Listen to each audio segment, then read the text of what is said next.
The following is an interview with the president of Russia, Vladimir Putin, shot February 6, 2024 at about 7 p.m. in the building behind us, which is, of course, the Kremlin. The interview, as you will see if you watch it, is primarily about the war in progress, the war in Ukraine, how it started, what's happening, and most pressingly, how it might end. One note before you watch.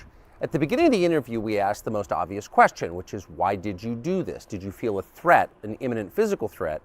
And that's your justification. And the answer we got shocked us. Putin went on for a very long time, probably half an hour, about the history of Russia going back to the 8th century.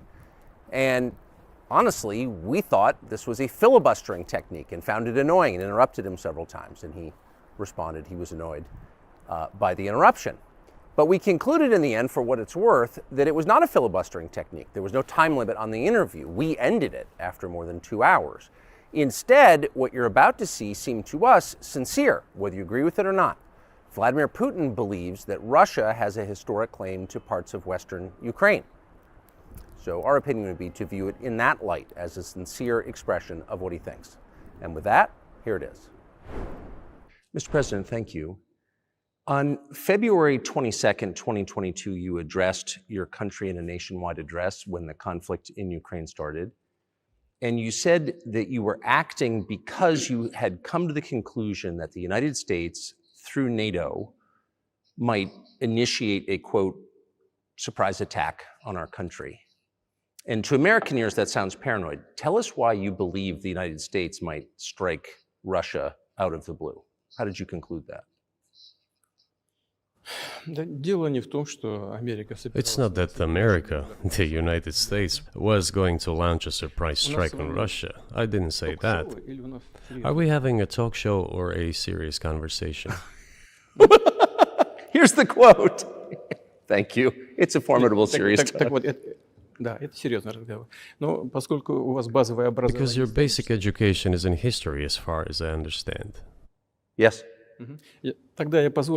So if you don't mind, I will take only 30 seconds or 1 minute to give you a short reference to history for giving you a little historical background. Please. Let's look where our relationship with Ukraine started from. Where did Ukraine come from? The Russian state started gathering itself as a centralized statehood,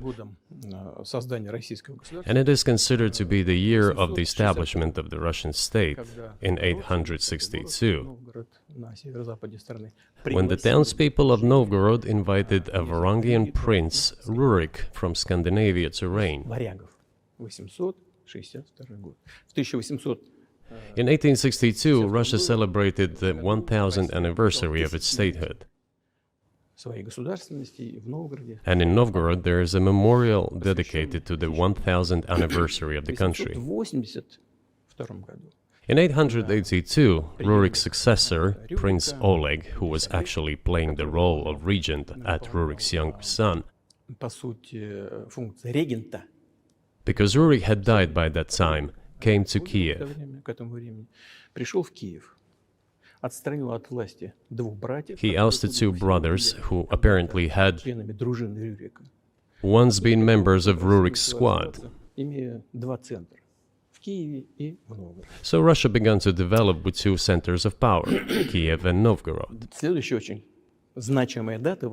The next very significant date in the history of Russia was 988. This was the baptism of Russia, when Prince Vladimir, the great-grandson of Rurik, baptized Russia and adopted Orthodoxy, or Eastern Christianity. From this time, the centralized Russian state began to strengthen. Why? Because of the single territory, integrated economic ties, one and the same language, and, after the baptism of Russia, the same faith and rule of the prince.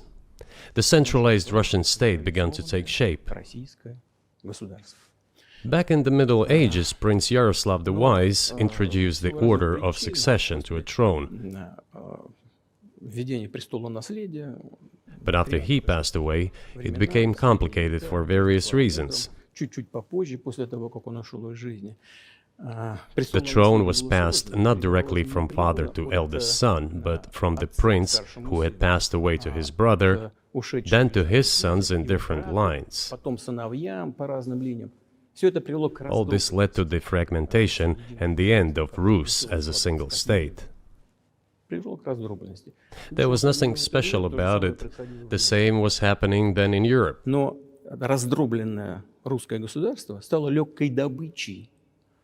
But the fragmented Russian state became an easy prey to the empire created earlier by Genghis Khan. His successors, namely Batu Khan, came to Rus, plundered and ruined nearly all the cities. The southern part, including Kiev, by the way, and some other cities, simply lost independence, while northern cities preserved some of their sovereignty. They had to pay tribute to the horde, but they managed to preserve some part of their sovereignty. And then a unified Russian state began to take shape with its center in Moscow. The southern part of Russian lands, including Kiev, began to gradually gravitate towards another magnet, the center that was emerging in Europe. This was the Grand Duchy of Lithuania. It was even called the Lithuanian-Russian Duchy, because Russians were a significant part of this population. They spoke the old Russian language and were Orthodox. But then there was a unification, the union of the Grand Duchy of Lithuania and the Kingdom of Poland. A few years later, another union was signed, but this time already in the religious sphere. Some of the Orthodox priests became subordinate to the Pope. Thus, these lands became part of the Polish-Lithuanian state.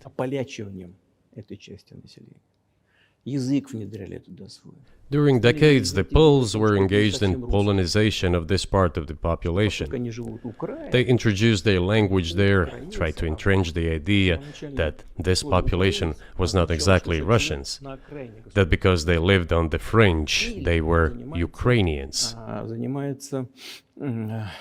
Originally, the word Ukrainian meant that a person was living on the outskirts of the state, along the fringes, or was engaged in a border patrol service. It didn't mean any particular ethnic group. So the Poles were trying to, in every possible way, to colonize this part of the Russian lands, and actually treated it rather harshly, not to say cruelly. All that led to the fact that this part of the Russian lands began to struggle for their rights. They wrote letters to Warsaw demanding that their rights be observed and people be commissioned here, including to Kiev. I beg your pardon, can you tell us what period, I'm losing track of where in history we are, the Polish oppression of Ukraine? It was in the 13th century.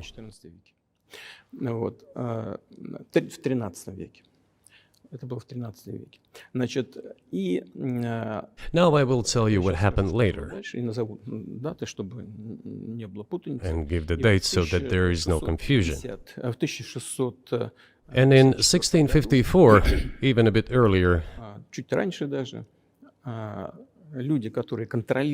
the people who were in control of the authority over that part of the Russian lands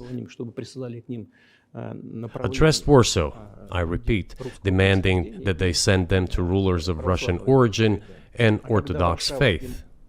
When Warsaw did not answer them, and in fact rejected their demands, they turned to Moscow, so that Moscow took them away. So that you don't think that I'm inventing things, I'll give you these documents. Well, it doesn't sound like you're inventing it. I'm not sure why it's relevant to what happened 2 years ago.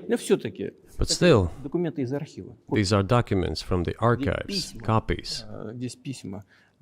Here are the letters from Bogdan Khmelnytsky, the man who then controlled the power in this part of the Russian lands that is now called Ukraine. He wrote to Warsaw demanding that their rights be upheld. And after being refused, he began to write letters to Moscow, asking to take them under the strong hand of the Moscow Tsar. There are copies of these documents. I will leave them for your good memory. There is a translation into Russian. You can translate it into English later. Russia would not agree to admit them straight away, assuming that the war with Poland would start. Nevertheless, in 1654, the Pan-Russian Assembly of top clergy and landowners, headed by the Tsar,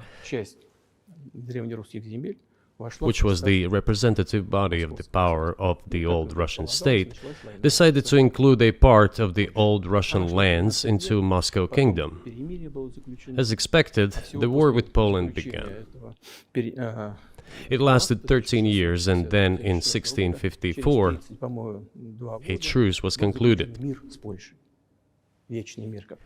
And 32 years later, I think, a peace treaty with Poland, which they called Eternal Peace, was signed. And these lands, the whole left bank of Dnieper, including Kiev, went to Russia. And the whole right bank of Dnieper remained in Poland. Under the rule of Catherine the Great, Russia reclaimed all of its historical lands, including in the south and west. This all lasted until the revolution. Before World War I, Austrian General Staff relied on the ideas of Ukrainianization and started actively promoting the ideas of Ukraine and the Ukrainianization.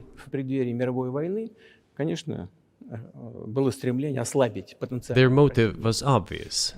Just before World War I, they wanted to weaken the potential enemy and secure themselves favorable conditions in the border area. So the idea which had emerged in Poland that people residing in that territory were allegedly not really Russians, but rather belonged to a special ethnic group, Ukrainians, started being propagated by the Austrian General Staff. As far back as the 19th century, theorists calling for Ukrainian independence appeared. All those, however, claimed that Ukraine should have a very good relationship with Russia. They insisted on that. After the 1917 revolution, the Bolsheviks sought to restore the statehood, and the civil war began, including the hostilities with Poland. In 1921, peace with Poland was proclaimed, and under that treaty, the right bank of Dnieper River once again was given back to Poland. In 1939, after Poland cooperated with Hitler, it did collaborate with Hitler, you know? Hitler offered Poland peace and a treaty of friendship. An alliance demanding in return that Poland give back to Germany the so-called Danzig corridor, which connected the bulk of Germany with East Prussia and Königsberg.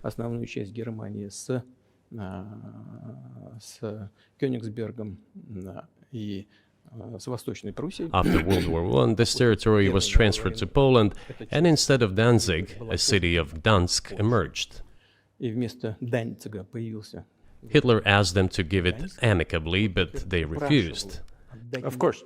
Still, they collaborated with Hitler and engaged together in the partitioning of Czechoslovakia. But may I ask you, you're making the case that Ukraine, certainly parts of Ukraine, Eastern Ukraine, is in effect Russia, has been for hundreds of years. Why wouldn't you just take it when you became president 24 years ago? You have nuclear weapons, they don't. If it's actually your land, why did you wait so long? I'll tell you. I'm coming to that. This briefing is coming to an end. It might be boring, but it explains many things. I just don't know how it's relevant. Good. Good. I'm so gratified that you appreciate that. Thank you. So, before World War II, Poland collaborated with Hitler, and although it did not yield to Hitler's demands, it still participated in the partitioning of Czechoslovakia together with Hitler, as the Poles had not given the Danzig corridor to Germany and went too far, pushing Hitler to start World War II by attacking them. Why was it Poland against whom the war started on 1st September 1939? Poland turned out to be uncompromising, and Hitler had nothing to do but start implementing his plans with Poland. By the way, the USSR, I have read some archive documents, behaved very honestly. It asked Poland's permission to transit its troops through the Polish territory to help Czechoslovakia. But the then Polish foreign minister said that if the Soviet planes flew over Poland, they would be downed over the territory of Poland. But that doesn't matter. What matters is that the war began, and Poland fell prey to the policies it had pursued against Czechoslovakia, as under the well-known Molotov-Ribbentrop Pact. Part of the territory, including western Ukraine, was to be given to Russia. Thus, Russia, which was then named the USSR, regained its historical lands. After the victory in the Great Patriotic War, as we call World War II, all those territories were ultimately enshrined as belonging to Russia, to the USSR. As for Poland, it received, apparently in compensation, the lands which had originally been German. The eastern parts of Germany, these are now western lands of Poland. Of course, Poland regained access to the Baltic Sea and Danzig, which was once again given its Polish name. So this was how this situation developed. In 1922, when the USSR was being established, the Bolsheviks started building the USSR and established the Soviet Ukraine, which had never existed before. Right.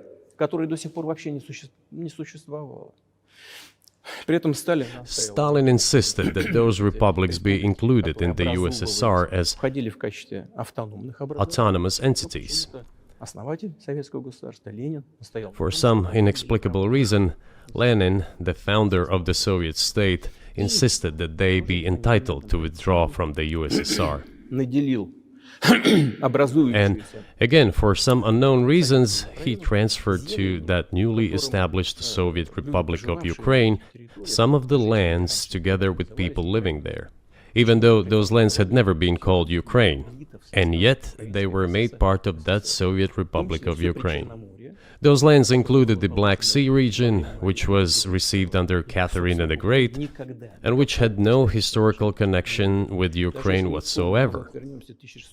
Even if we go as far back as 1654, when these lands returned to Russian Empire, that territory was the size of 3 to 4 regions of modern Ukraine, with no Black Sea region. That was completely out of the question. In 1654. Exactly. You obviously have encyclopedic knowledge of this region, but why didn't you make this case for the first 22 years as president that Ukraine wasn't a real country?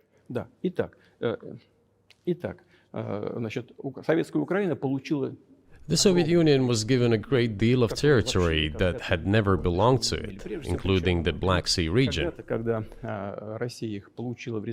At some point, when Russia received them as an outcome of the Russo-Turkish Wars, they were called New Russia or Novorossiya. But that does not matter. What matters is that Lenin, the founder of the Soviet state, established Ukraine that way. For decades, the Ukrainian Soviet Republic developed as part of the USSR. And for unknown reasons, again, the Bolsheviks were engaged in Ukrainianization. It was not merely because the Soviet leadership was composed to a great extent of those originating from Ukraine. Rather, it was explained by the general policy of indigenization pursued by the Soviet Union. Same things were done in other Soviet republics. This involved promoting national languages and national cultures, which is not bad in principle. That is how the Soviet Ukraine was created. After the World War II, Ukraine received, in addition to the lands that had belonged to Poland before the war, part of the lands that had previously belonged to Hungary and Romania. So Romania and Hungary had some of their lands taken away and given to the Soviet Ukraine, and they still remain part of Ukraine. So in this sense, we have every reason to affirm that Ukraine is an artificial state that was shaped at Stalin's will. Do you believe Hungary has a right to take its land back from Ukraine, and that other nations have a right to go back to their 1654 borders?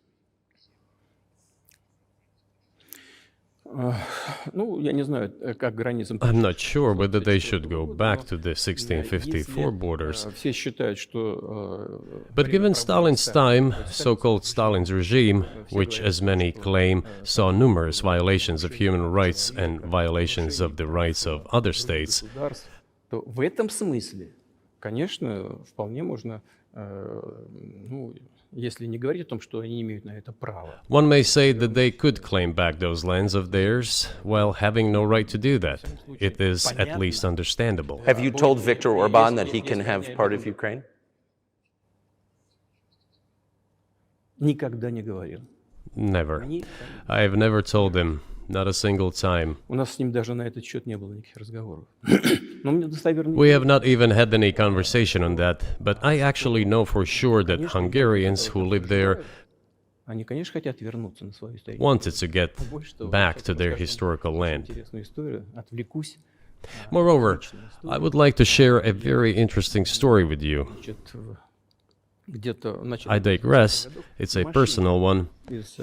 Somewhere in the early 80s, I went on a road trip in a car from then Leningrad across the Soviet Union through Kiev. Made a stop in Kiev and then went to western Ukraine. I went to the town of Beregovoye, and all the names of towns and villages there were in Russian and in a language I did not understand, in Hungarian. In Russian and in Hungarian. Not in Ukrainian, in Russian and in Hungarian. I was driving through some kind of village and there were men sitting next to the houses and they were wearing black three-piece suits and black cylinder hats. I asked, are they some kind of entertainers? I was told, no, they were not entertainers, they're Hungarians. I said, what are they doing here? What do you mean? This is their land, they live here. This was during the Soviet time in the 1980s. They preserved the Hungarian language, Hungarian names, and all their national costumes. They are Hungarians and they feel themselves to be Hungarians. And of course, when now there is an infringement. Well, that is, and there's a lot of that, though. I think many nations are upset about Transylvania as well, as you obviously know. But many nations feel frustrated by the redrawn borders of the wars of the 20th century. And wars going back 1,000 years, the ones that you mentioned. But the fact is that you didn't make this case in public until 2 years ago, February. And in the case that you made, which I read today, you explain at great length that you felt a physical threat from the West in NATO, including potentially a nuclear threat. And that's what got you to move. Is that a fair characterization of what you said? Я понимаю, что мои длинные диалоги, они... I understand that my long speeches probably fall outside of the genre of the interview. That is why I asked you at the beginning, are we going to have a serious talk or a show? You said a serious talk, so bear with me, please. We're coming to the point where the Soviet Ukraine was established. Then, in 1991, the Soviet Union collapsed, and everything that Russia had generously bestowed on Ukraine was dragged away by the latter. I'm coming to a very important point of today's agenda. Thank you. After all, the collapse of the Soviet Union was effectively initiated by the Russian leadership. I do not understand what the Russian leadership was guided by at the time, but I suspect there were several reasons to think everything would be fine.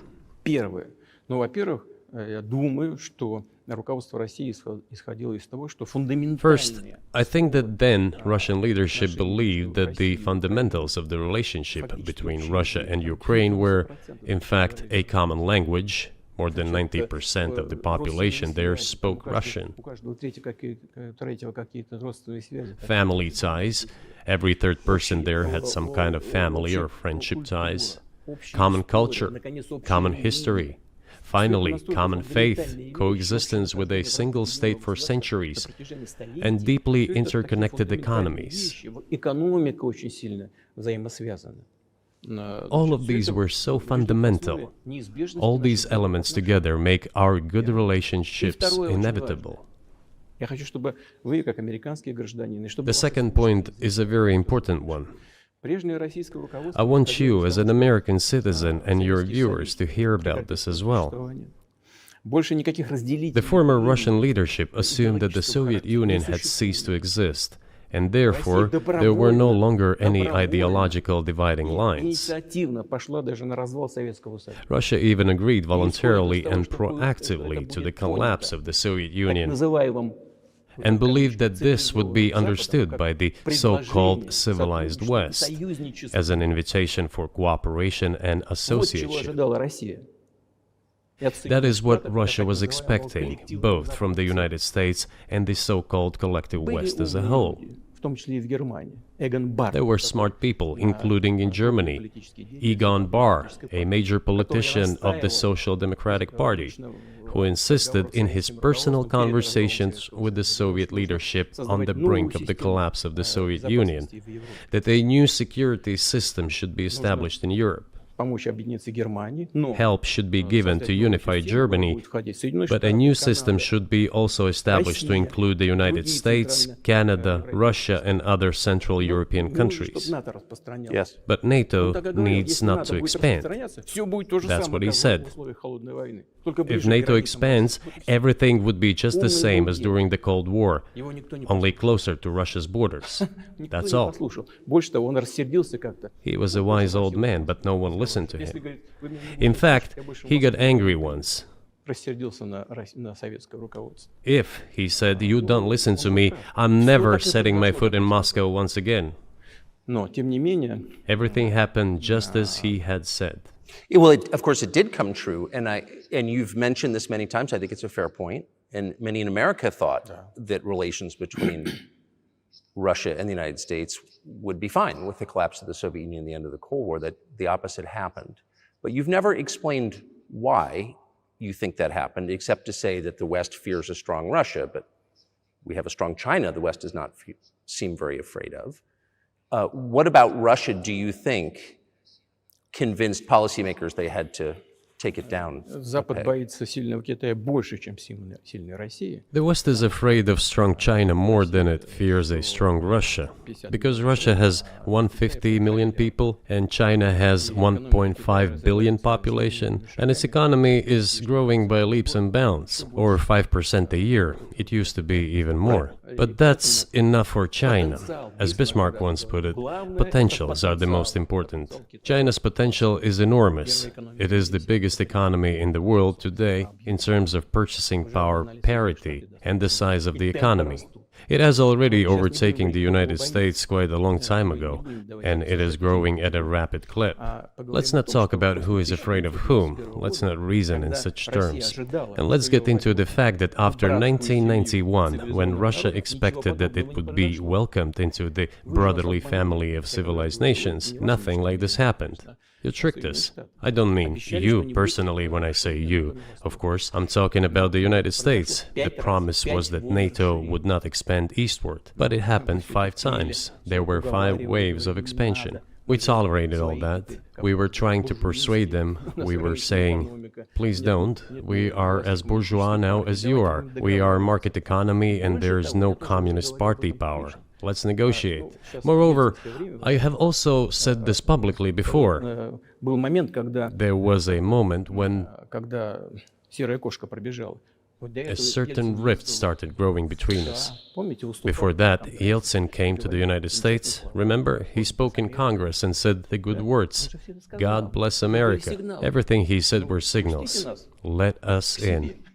Remember the developments in Yugoslavia before the Yeltsin was lavished with praise? As soon as the developments in Yugoslavia started, he raised his voice in support of Serbs, and we couldn't but raise our voices for Serbs in their defense. I understand that there were complex processes underway there, I do, but Russia could not help raising its voice in support of Serbs, because Serbs are also a special and close to us nation, with Orthodox culture and so on. It's a nation that has suffered so much for generations. Well, regardless, what is important is that Yeltsin expressed his support. What did the United States do? In violation of international law and the UN Charter, it started bombing Belgrade. It was the United States that let the genie out of the bottle. Moreover, when Russia protested and expressed its resentment, what was said? The UN Charter and international law have become obsolete. Now everyone invokes international law, but at that time they started saying that everything was outdated. Everything had to be changed. Indeed, some things need to be changed, as the balance of power has changed. It's true, but not in this manner. Yeltsin was immediately dragged through the mud, accused of alcoholism, of understanding nothing, of knowing nothing. He understood everything, I assure you. Well, I became president in 2000. I thought, okay, the Yugoslav issue is over, but we should try to restore relations. Let's reopen the door that Russia had tried to go through. And moreover, I said it publicly, I can reiterate. At a meeting here in the Kremlin with the outgoing President Bill Clinton, right here in the next room, I said to him, I asked him, Bill, do you think if Russia asked to join NATO, do you think it would happen? Suddenly he said, you know, it's interesting. I think so. But in the evening, when we met for dinner, he said, you know, I've talked to my team. No, it's not possible now. You can ask him. I think he will watch our interview. He'll confirm it. I wouldn't have said anything like that if it hadn't happened. Okay. Were you sincere? It's impossible now. Would you have joined NATO? Look, I asked the question, is it possible or not? And the answer I got was no. If I was insincere in my desire to find out what the leadership position was... But if he had said yes, would you have joined NATO? If he had said yes, the process of rapprochement would have commenced, and eventually it might have happened, if we had seen some sincere wish on the other side of our partners. But it didn't happen. Well, no means no. Okay, fine. Why do you think that is? Just to get to motive, I know you're clearly bitter about it, I understand, but why do you think the West rebuffed you then? Why the hostility? Why did the end of the Cold War not fix the relationship? What motivates this from your point of view? You said I was bitter about the answer. No, it's not bitterness. It's just a statement of fact. We're not bride and groom, bitterness, resentment. It's not about those kind of matters in such circumstances. We just realized we weren't welcome there, that's all. Okay, fine. But let's build relations in another manner. Let's look for common ground elsewhere. Why we received such a negative response, you should ask your leaders. I can only guess why. Too big a country with its own opinion and so on. And the United States, I've seen how issues are being resolved in NATO. I will give you another example now concerning Ukraine. The US leadership exerts pressure, and all NATO members obediently vote, even if they do not like something. Now, I'll tell you what happened in this regard with Ukraine in 2008, although it's being discussed. I'm not going to open a secret to you, say anything new. Nevertheless, after that we tried to build relations in different ways. For example, the events in the Middle East, in Iraq. We were building relations with the United States in a very soft, prudent, cautious manner. I repeatedly raised the issue that the United States should not support separatism or terrorism in the North Caucasus. But they continue to do it anyway. and political support, information support, financial support, even military support came from the United States and its satellites for terrorist groups in the Caucasus. I once raised this issue with my colleague, also the President of the United States. He says, "It's impossible. Do you have proof?" I said, "Yes." I was prepared for this conversation, and I gave him that proof. He looked at it, and you know what he said? "I apologize, but that's what happened." I'll quote. He says, "Well, I'm gonna kick their ass." We waited and waited for some response. There was no reply. I said to the FSB director, "Write to the CIA, what is the result of the conversation with President?" He wrote once, twice, and then we got a reply. We have the answer in the archive. The CIA replied, "We have been working with the opposition in Russia. We believe that this is the right thing to do, and we will keep on doing it." Just ridiculous. Well, okay. We realized that it was out of the question. Forces in opposition to you. So you're saying the CIA is trying to overthrow your government? Ну, конечно, имелось в виду в данном случае. Of course, they meant in that particular case the separatists, the terrorists who fought with us in the Caucasus. Они их называли. That's who they called the opposition. Это вот второй момент. This is the second Очень point. важный. The third moment is a very important one, is the moment when the US missile defense system was created. Начало. The beginning.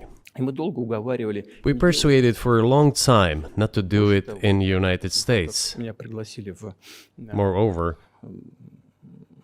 отец Буша. after was invited by Bush Jr.'s father, Bush Sr., to visit his place on the ocean, Там состоялась очень серьезная беседа, I had a very serious conversation with President Bush and his team. чтобы I proposed that the United States, Russia, and Europe jointly create a missile defense system that, we believe, как мы считаем, if created unilaterally, threatens our security, despite the fact that the United States officially said that it was being created against missile threats from Iran. That was the justification for the deployment of the missile defense system. I suggested working together, Russia, the United States, and Europe. They said it was very interesting. They asked me, "Are you serious?" I said, "Absolutely." Let me ask, what year was this? ну, я не помню, вот I don't remember. в интернете, когда я был. It is easy to find out on the internet when I was in the USA at the invitation of Bush Sr.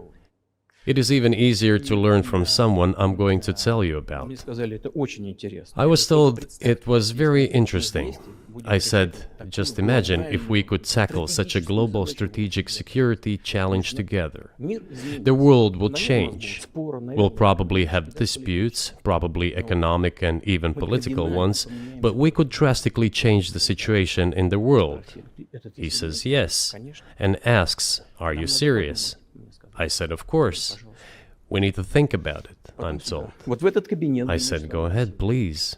Then Secretary of Defense Gates, former director of CIA, and Secretary of State Rice came in here, in this cabinet, right here at this table. They sat on this table. Me, the foreign minister, the Russian defense minister on that side. Министр обороны. They said to me, Они мне "Yes, we have thought about it. We agree." I said, "Thank God, great, Но but with some exceptions." So twice you've described U.S. presidents making decisions and then being undercut by their agency heads. So it sounds like you're describing a system that's not run by the people who were elected in your telling. именно так. That's right, В конечном that's right. итоге нас послали подальше. Я не буду. In the end, they just told us to get lost. I'm not going to tell you the details because I think it's incorrect. After all, it was confidential Наше предложение conversation. было отклонено. But our proposal was declined. That's a Да, fact. именно тогда я сказал. It was right then when I said, "Look, but then we will be forced to take countermeasures. Будем создавать такие We will удары. create such strike systems that will certainly overcome missile defense systems." Ответ был такой. The answer was, "We are not doing this against you, and you do what you want," assuming that it is not against us, not against the United States. Гиперзвуковые системы. I said, "Okay." Very well. That's the way it went. And we created hypersonic systems with intercontinental range, and we continue to develop them. We are now ahead of everyone, the United States and the other countries, in terms of the development of hypersonic strike systems, and we are improving them every day. But it wasn't us. We proposed to go the other way, and we were pushed back. Now, about NATO's expansion to the east. Well, we were promised no NATO to the east, not an inch to the east, as we were told. And then what? They said, well, it's not enshrined on paper, so we'll expand. So there were 5 waves of expansion, the Baltic states, the whole of Eastern Europe, and so on.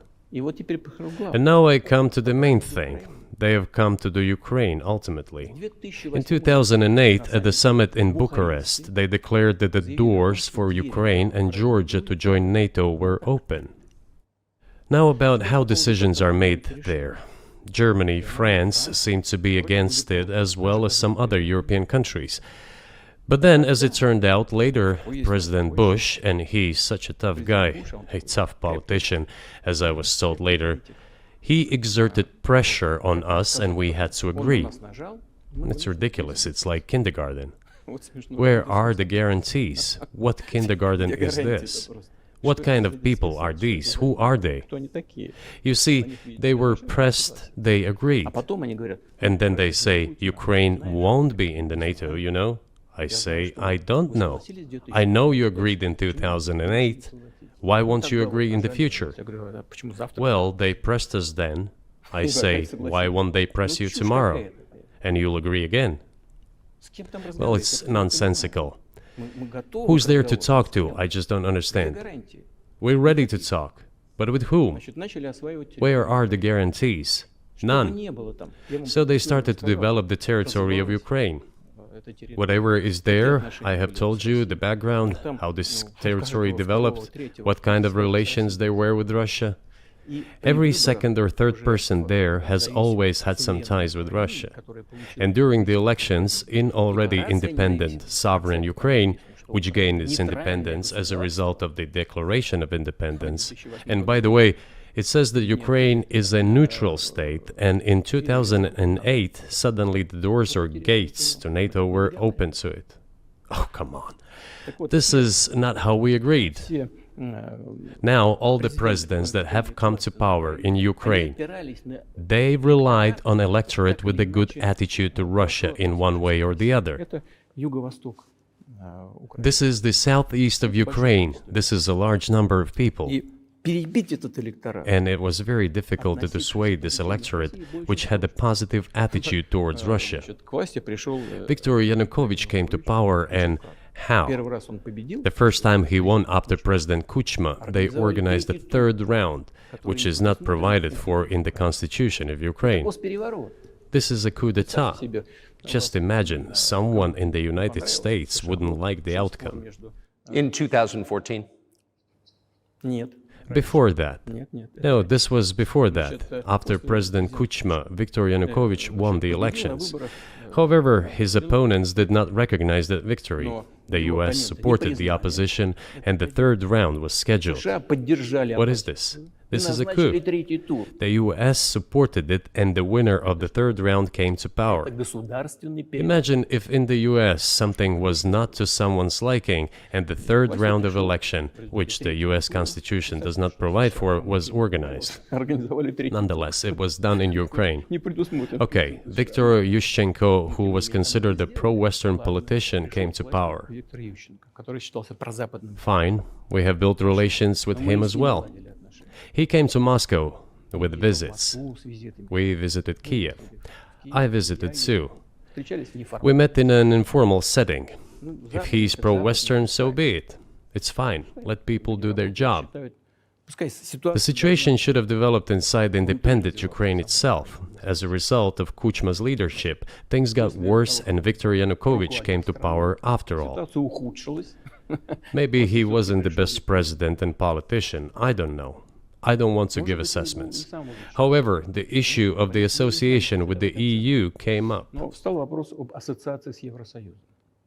We have always been lenient to this. Suit yourself.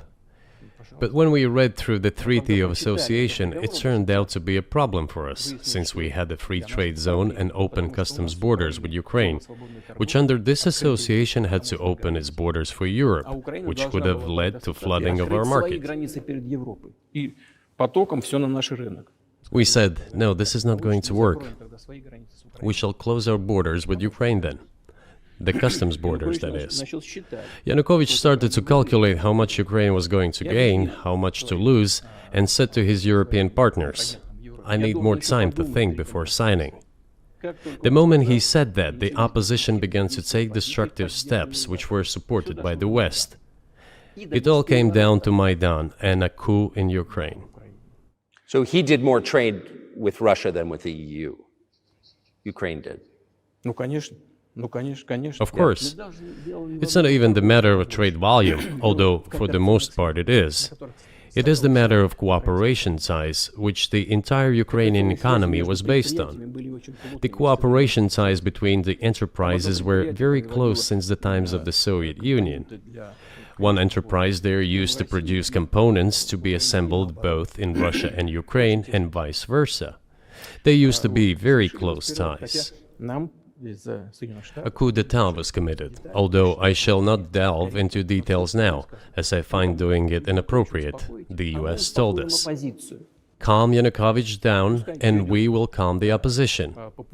Let the situation unfold in the scenario of a political settlement. We said, all right, agreed, let's do it this way.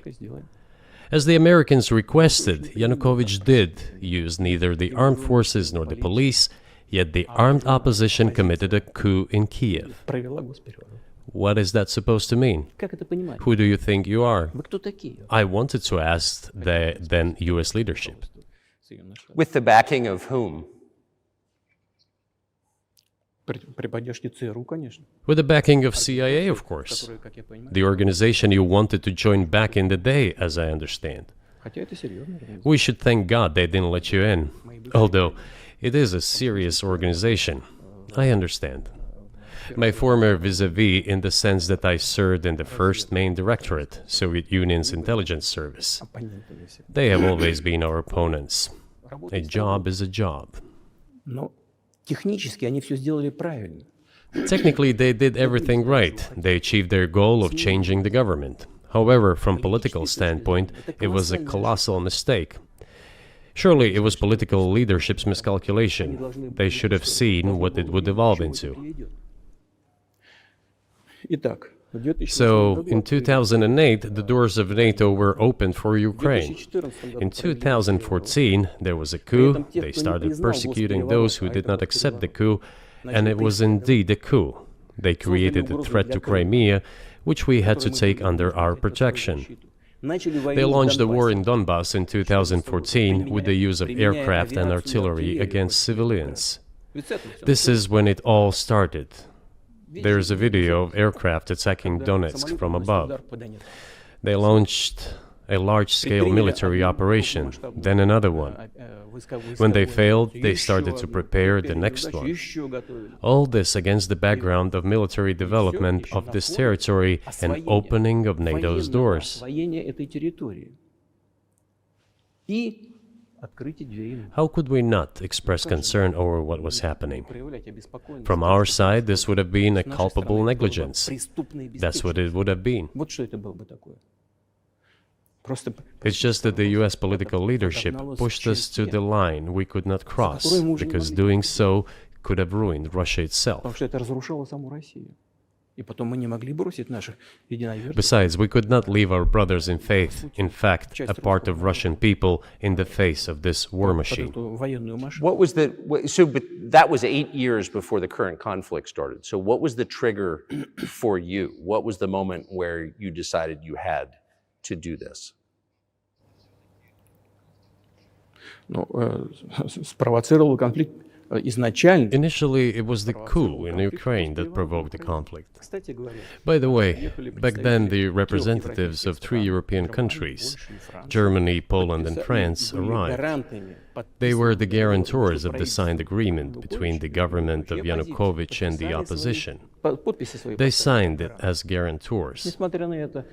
Despite that, the opposition committed a coup, and all these countries pretended that they didn't remember that they were guarantors of the peaceful settlement. They just threw it in the stove right away, and nobody recalls that.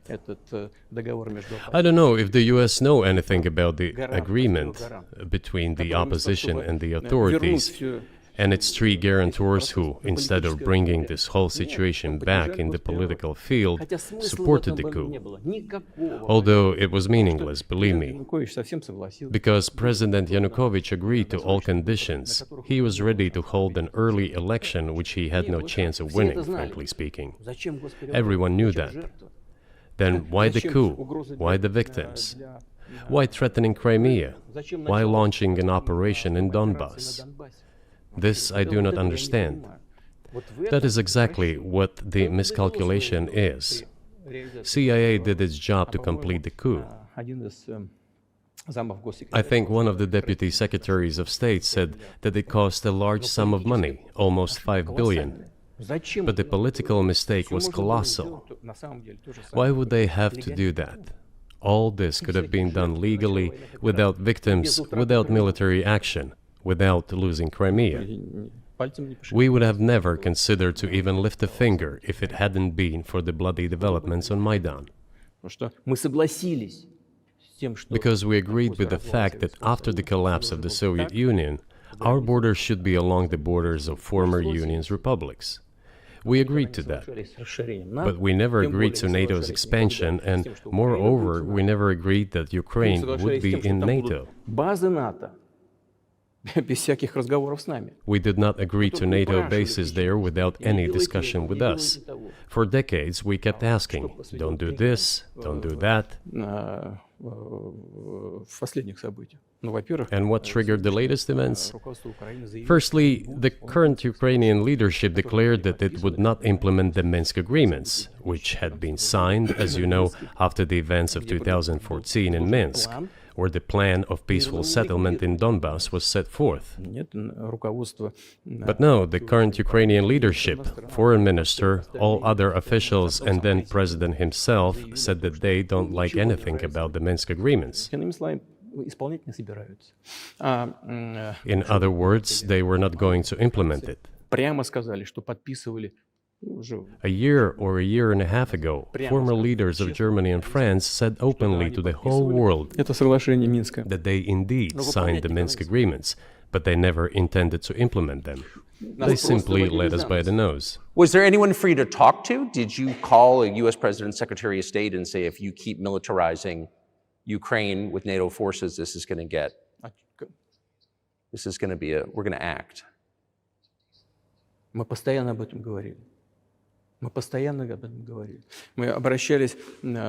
We talked about this all the time. We addressed the United States and European countries' leadership to stop these developments immediately, to implement the Minsk agreements. Frankly speaking, I didn't know how we were going to do this, but I was ready to implement them. These agreements were complicated for Ukraine. They included lots of elements of those Donbass territories' independence. That's true. However, I was absolutely confident, and I'm saying this to you now. I honestly believe that if we managed to convince the residents of Donbass, and we had to work hard to convince them to return to the Ukrainian statehood, then gradually the wounds would start to heal. When this part of territory reintegrated itself into common social environment, when the pensions and social benefits were paid again, all the pieces would gradually fall into place. No, nobody wanted that. Everybody wanted to resolve the issue by military force only. But we could not let that happen. And the situation got to the point when the Ukrainian side announced, no, we will not do anything. They also started preparing for military action. It was they who started the war in 2014. Our goal is to stop this war. And we did not start this war in 2022. This is an attempt to stop it. Do you think you've stopped it now? I mean, have you achieved your aims? No, we haven't achieved our aims yet, because one of them is denazification. This means the prohibition of all kinds of neo-Nazi movements. This is one of the problems that we discussed during the negotiation process, which ended in Istanbul early this year.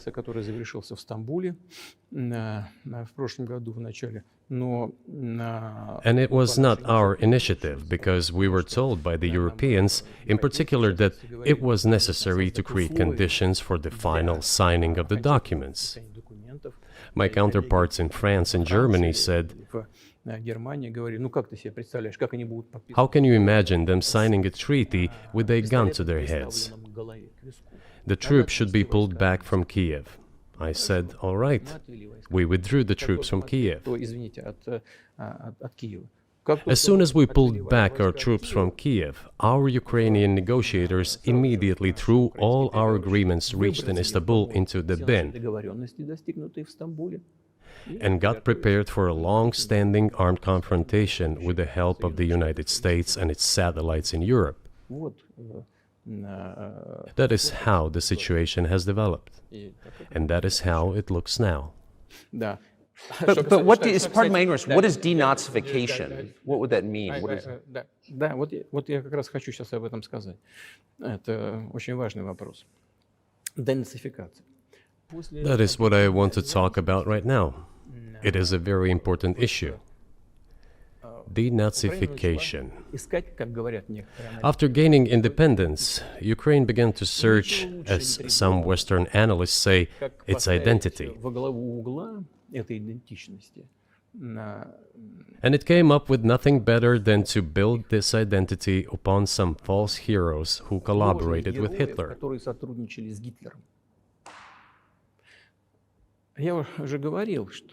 I have already said that in the early 19th century, when the theorists of independence and sovereignty of Ukraine appeared, they assumed that an independent Ukraine should have very good relations with Russia. But due to the historical development, those territories were part of the Polish-Lithuanian Commonwealth. Poland, where Ukrainians were persecuted and treated quite brutally, as well as were subject to cruel behavior. There were also attempts to destroy their identity. All this remained in the memory of the people. When World War II broke out, part of this extremely nationalist elite collaborated with Hitler, believing that he would bring them freedom. The German troops, even the SS troops, made Hitler's collaborators do the dirtiest work of exterminating the Polish and Jewish population. Hence this brutal massacre of the Polish and Jewish population, as well as the Russian population too.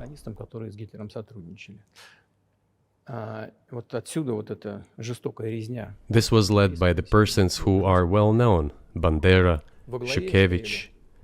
It was those people who were made national heroes. That is the problem. And we are constantly told that nationalism and neo-Nazism exist in other countries as well. Yes, they are seedlings, but we uproot them, and other countries fight against them. But Ukraine is not the case. These people have been made into national heroes in Ukraine. Monuments to those people have been erected. They are displayed on flags. Their names are shouted by crowds that walk with torches, as it was in Nazi Germany.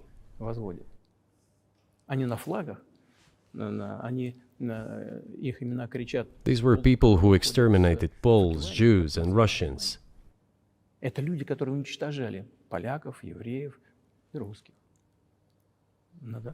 It is necessary to stop this practice and prevent the dissemination of this concept. I say that Ukrainians are part of the one Russian people. They say, no, we are a separate people. Okay, fine. If they consider themselves a separate people, they have the right to do so, but not on the basis of Nazism, the Nazi ideology. Would you be satisfied with the territory that you have now? Нет, сейчас закончим. Вы же задали вопрос по неонацизму и денацификации. I will finish answering the question. You just asked a question about neo-Nazism and denazification. Замалчивается на Западе. Look, the president of Ukraine visited Canada. The story is well known, but being silenced in the Western countries. Спикер парламента. The Canadian Parliament introduced a man who, as the Speaker of the Parliament said, fought against the Russians during the World War II. Well, who fought against the Russians during the World War II? Hitler and his accomplices. It turned out that this man served in the SS troops. He personally killed Russians, Poles, and Jews. The SS troops consisted of Ukrainian nationalists who did this dirty work. The president of Ukraine stood up with the entire Parliament of Canada and applauded this man. How can this be imagined? The president of Ukraine himself, by the way, is a Jew by nationality. Really, my question is, what do you do about it? I mean, Hitler's been dead for 80 years. Nazi Germany no longer exists. And so, true. And so, I think what you're saying is you want to extinguish or at least control Ukrainian nationalism. But how? How do you do that? Вот послушайте меня. Ваш вопрос очень тонкий. Listen to me. Your question is very subtle, and I can tell you what I think. Do not take offense. Of course. Он, казалось бы, тонкий, он очень противный, этот вопрос. This question appears to be subtle. It is quite pesky. Значит, You say Hitler has been dead for so many years, 80 years. But his example lives on. People who exterminated Jews, Russians, and Poles are alive. And the president, the current president of today's Ukraine, applauds him in the Canadian Parliament, gives a standing ovation.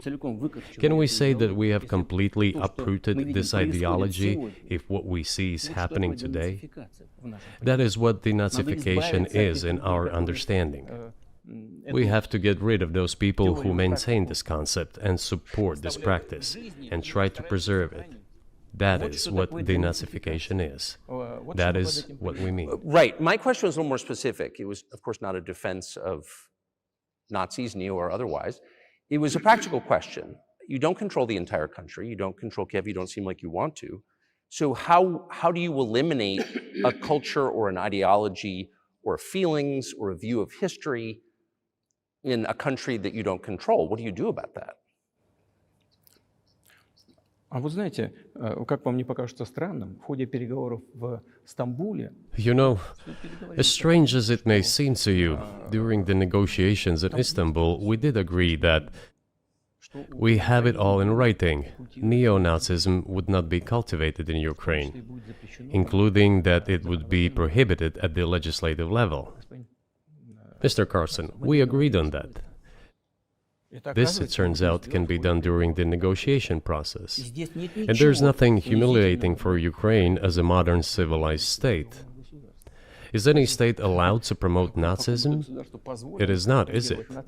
That is it. Will there be talks, and why haven't there been talks about resolving the conflict in Ukraine, peace talks? Они были, они дошли до очень высокой стадии согласования позиций, сложно. They have been. They reached a very high stage of coordination of positions in a complex process, but still they were almost finalized. But after we withdrew our troops from Kiev, as I have already said, the other side threw away all these agreements and obeyed the instructions of Western countries, European countries, and the United States to fight Russia to the bitter end. Moreover, the president of Ukraine has legislated a ban on negotiating with Russia. He signed a decree forbidding everyone to negotiate with Russia.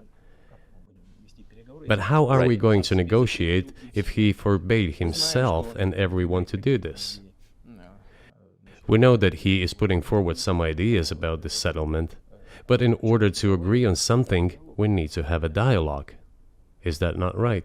Well, but you wouldn't be speaking to the Ukrainian president, you'd be speaking to the American president. When was the last time you spoke to Joe Biden?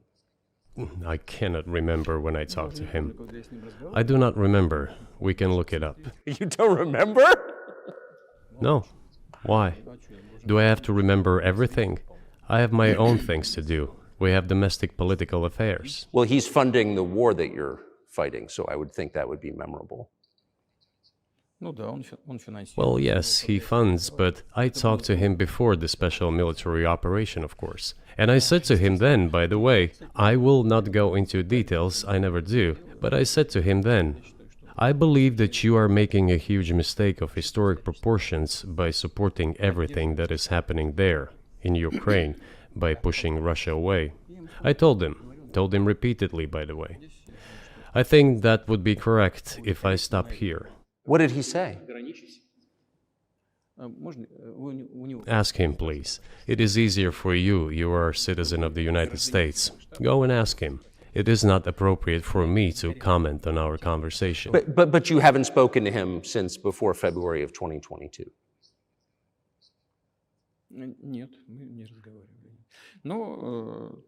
No, we haven't spoken. Certain contacts are being maintained, though. Speaking of which, do you remember what I told you about my proposal to work together on a missile defense system? Yes. You can ask all of them. All of them are safe and sound, thank God.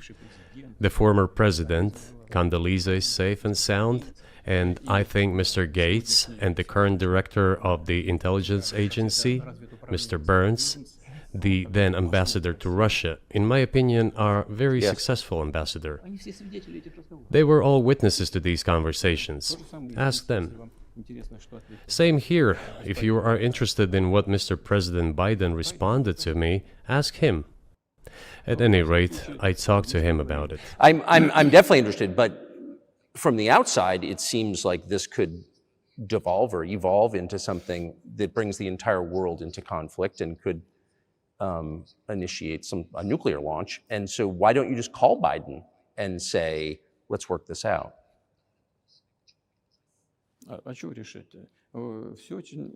What's there to work out? It's very simple. I repeat, we have contacts through various agencies. I will tell you what we are saying on this matter and what we are conveying to the US leadership. If you really want to stop fighting, you need to stop supplying weapons. It will be over within a few weeks. That's it.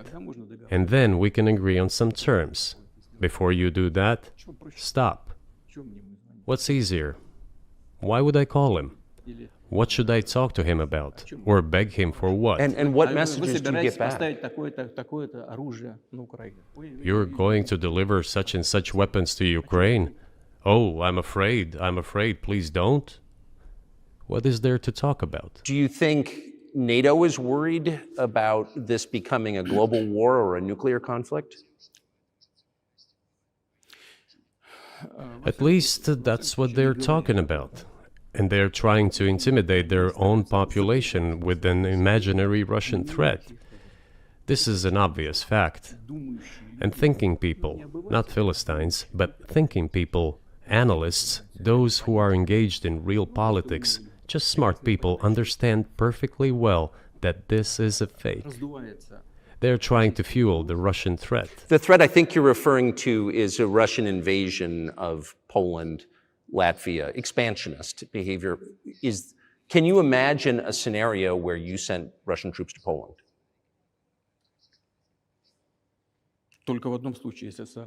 Only in one case, if Poland attacks Russia. Why? Because we have no interest in Poland, Latvia, or anywhere else. Why would we do that? We simply don't have any interest. It's just threat-mongering. Well, the argument, I know you know this, is that, well, he invaded Ukraine, he has territorial aims across the continent, and you're saying unequivocally you don't.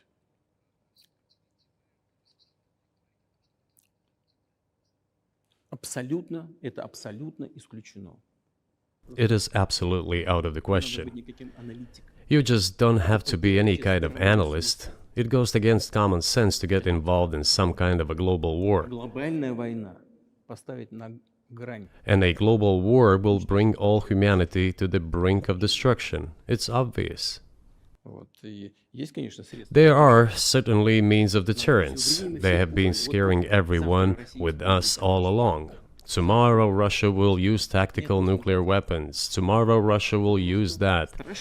No, the day after tomorrow. So what? Выбить из налогоплательщиков In order to extort additional money from US taxpayers and European taxpayers in the confrontation with Russia in the Ukrainian theater of war. The goal is to weaken Russia as much as possible.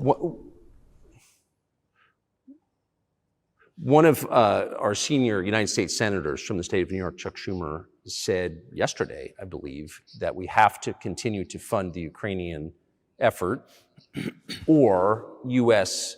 soldiers, citizens could wind up fighting there. How do you assess that?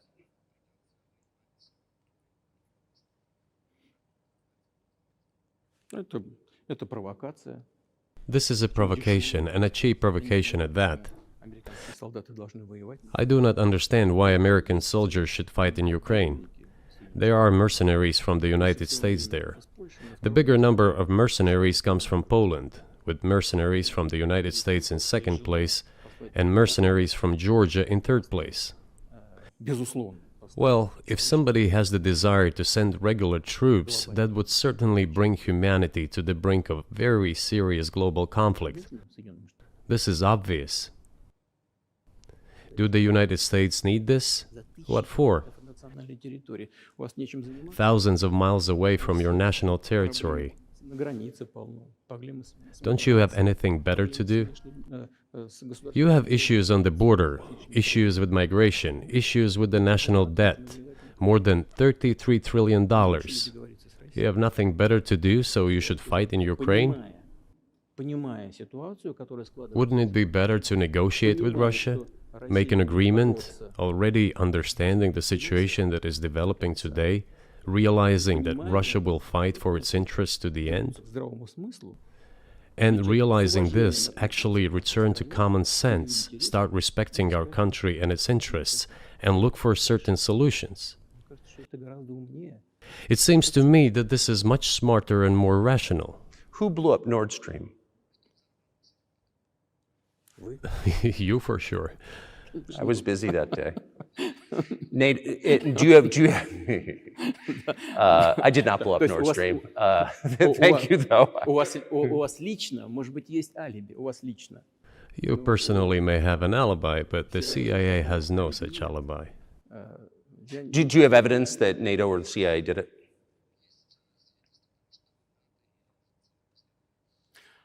Вы знаете, я не You know, I won't get into details, but people always say in such cases, look for someone who is interested.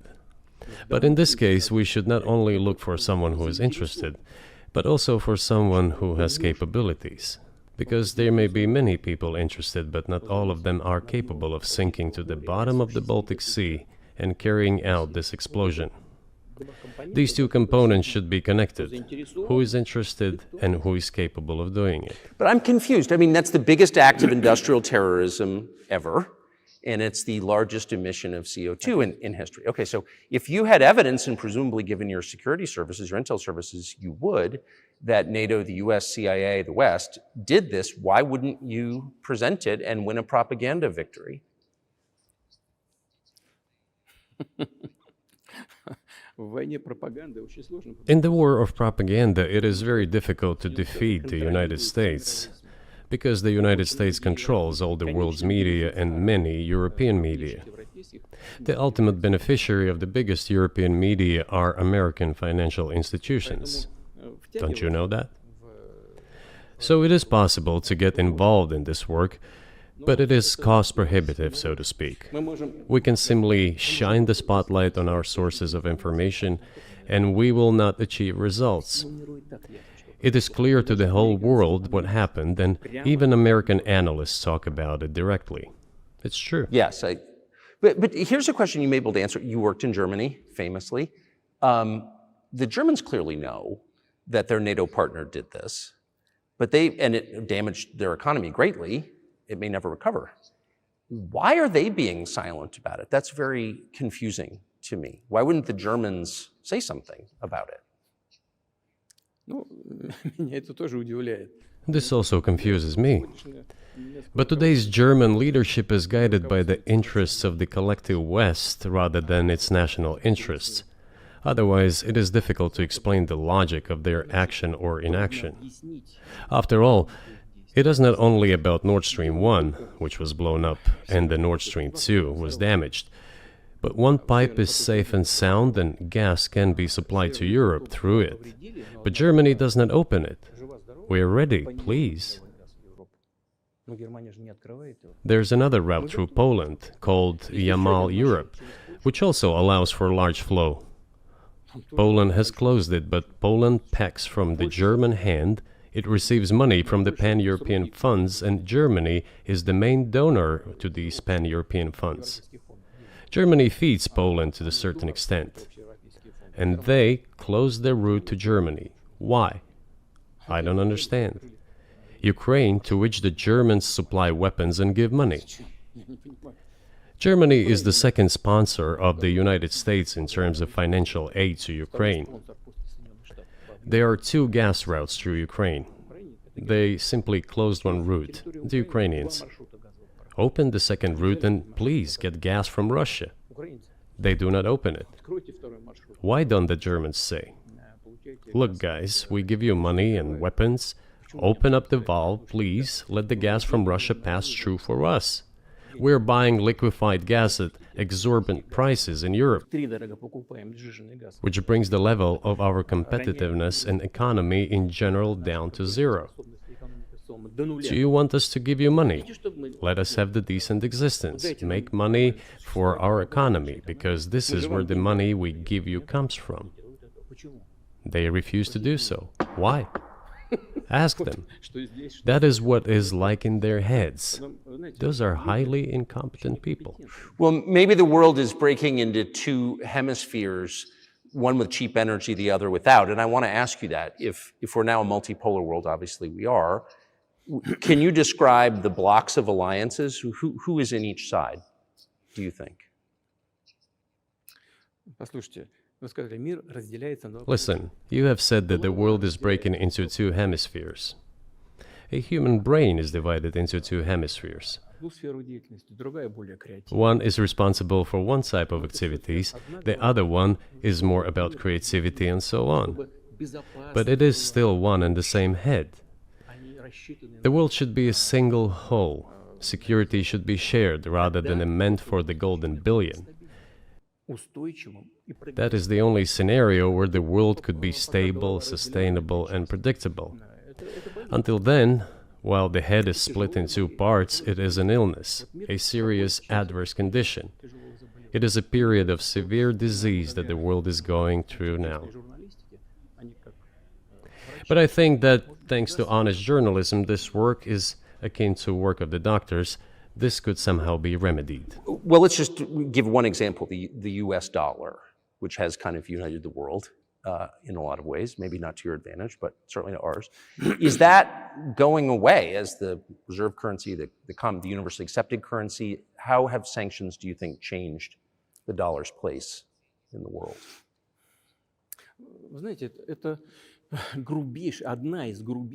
You know, to use the dollar as a tool of foreign policy struggle is one of the biggest strategic mistakes made by the US political leadership.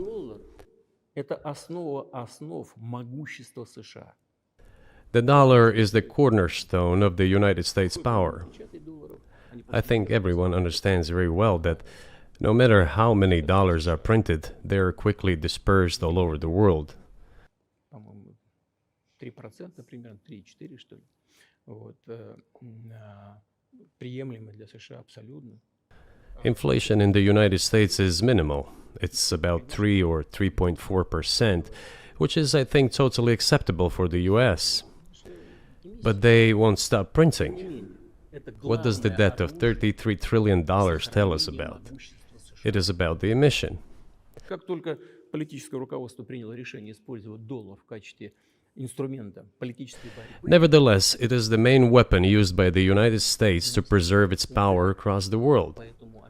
As soon as the political leadership decided to use the US dollar as a tool of political struggle, a blow was dealt to this American power. I would not like to use any strong language, but it is a stupid thing to do and a grave mistake. Сокращаются запасы доллара сейчас. Все смотрят на то, что происходит, и начинают искать возможности. Look at what is going on in the world. Even the United States allies are now downsizing their dollar reserves. Seeing this, everyone starts looking for ways to protect themselves. But the fact that the United States applies restrictive measures to certain countries, such as placing restrictions on transactions, freezing assets, etc., causes grave concern and sends a signal to the whole world. What did we have here? Until 2022, about 80% of Russian foreign trade transactions were made in US dollars and euros. В наших расчетах с третьими странами.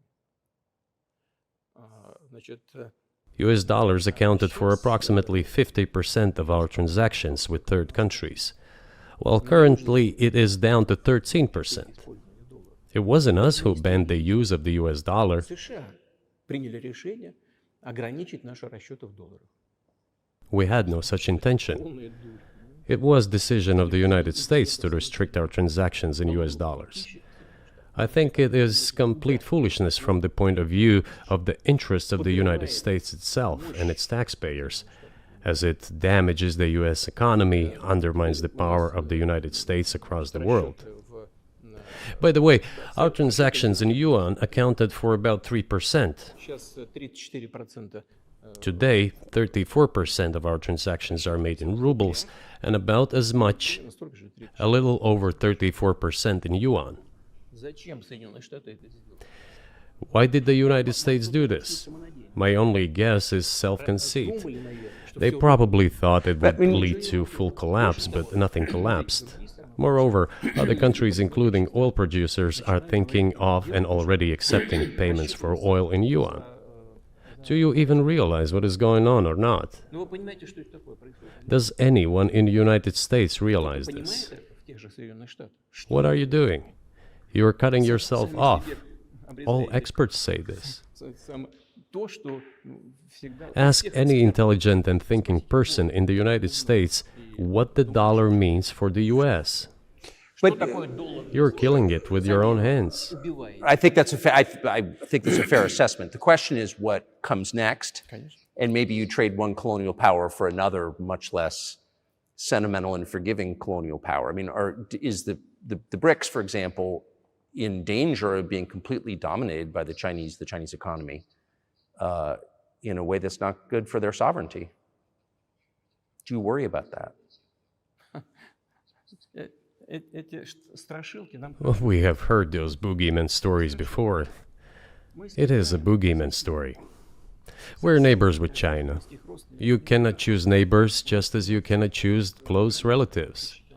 We share a border of 1,000 kilometers with them. This is number one. Second, we have a centuries-long history of coexistence. We're used to it.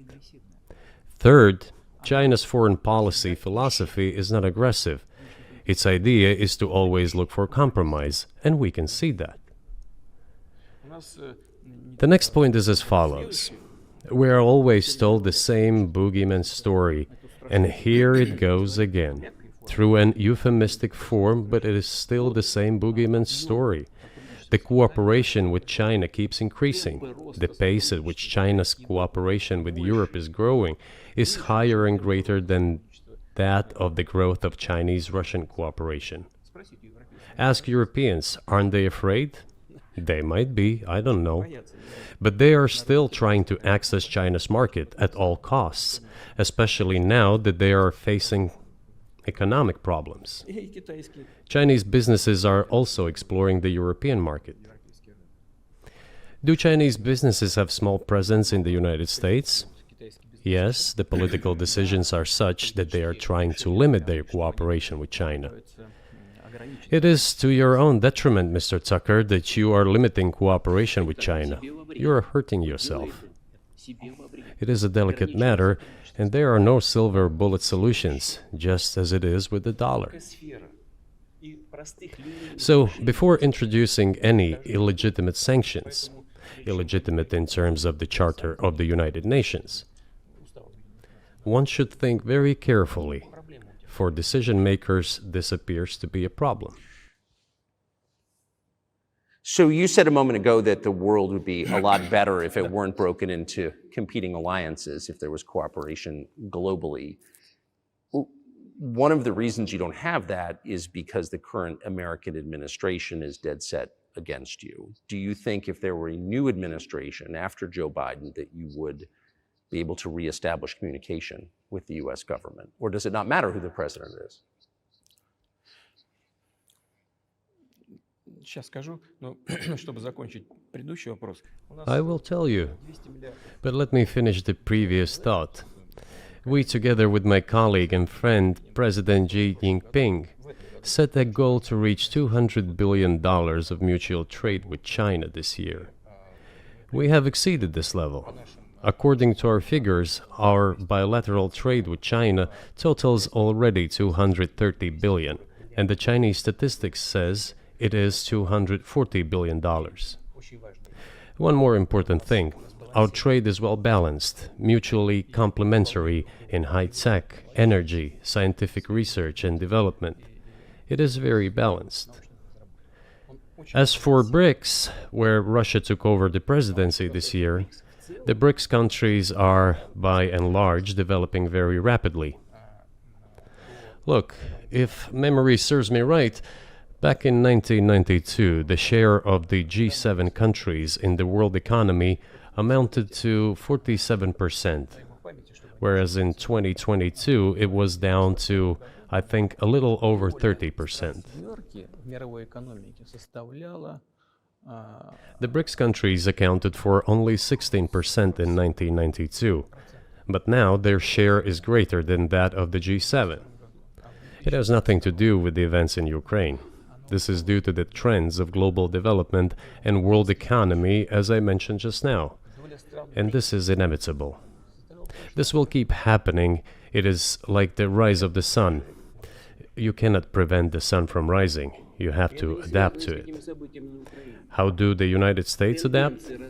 With the help of force, sanctions, pressure, bombings, and use of armed forces. This is about self-conceit. Your political establishment does not understand that the world is changing under objective circumstances. And in order to preserve your level, even if someone aspires, to the level of dominance, you have to make the right decisions in a competent and timely manner. Such brutal actions, including with regard to Russia and, say, other countries, are counterproductive. This is an obvious fact. It has already become evident. You just asked me if another leader comes and changes something. It is not about the leader. It is not about the personality of a particular person. I had a very good relationship with, say, Bush. I know that in the United States, he was portrayed as some kind of a country boy who does not understand much. I assure you that this is not the case. I think he made a lot of mistakes with regard to Russia, too. I told you about 2008 and the decision in Bucharest to open the NATO's doors for Ukraine and so on. That happened during his presidency. He actually exercised pressure on the Europeans. But in general, on a personal human level, I had a very good relationship with him. He was no worse than any other American or Russian or European politician. I assure you, he understood what he was doing as well as others. I had such personal relationship with Trump as well. It is not about the personality of the leader, it is about the elite's mindset. If the idea of domination at any cost, based also on forceful actions, dominates the American society, nothing will change. It will only get worse. But if, in the end, one comes to the awareness that the world has been changing due to the objective circumstances, and that one should be able to adapt to them in time, using the advantages that the US still has today, then perhaps something may change. Look, China's economy has become the first economy in the world in purchasing power parity. In terms of volume, it overtook the US a long time ago. The USA comes second, then India, 1.5 billion people, and then Japan, with Russia in the fifth place. Russia was the first economy in Europe last year, despite all the sanctions and restrictions. Is it normal from your point of view? Sanctions, restrictions, impossibility of payments in dollars, being cut off from SWIFT services, sanctions against our ships carrying oil, sanctions against airplanes, sanctions in everything, everywhere. The largest number of sanctions in the world which are applied against Russia. And we have become Europe's first economy during this time. The tools that US uses don't work. Well, one has to think about what to do. If this realization comes to the ruling elites, then yes, then the first person of the state will act in anticipation of what the voters and the people who make decisions at various levels expect from this person. Then maybe something will change. But you're describing two different systems. You say the leader acts in the interest of the voters, but you also say these decisions are not made by the leader, they're made by the ruling classes. You've run this country for so long, you've known all these American presidents. What are those power centers in the United States, do you think? Like, who actually makes the decisions?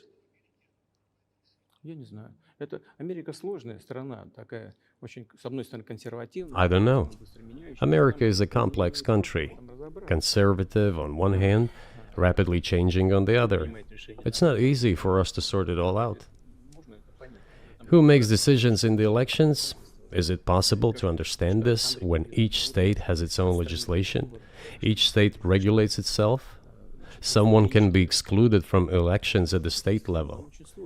It is a two-stage electoral system. It is very difficult for us to understand it.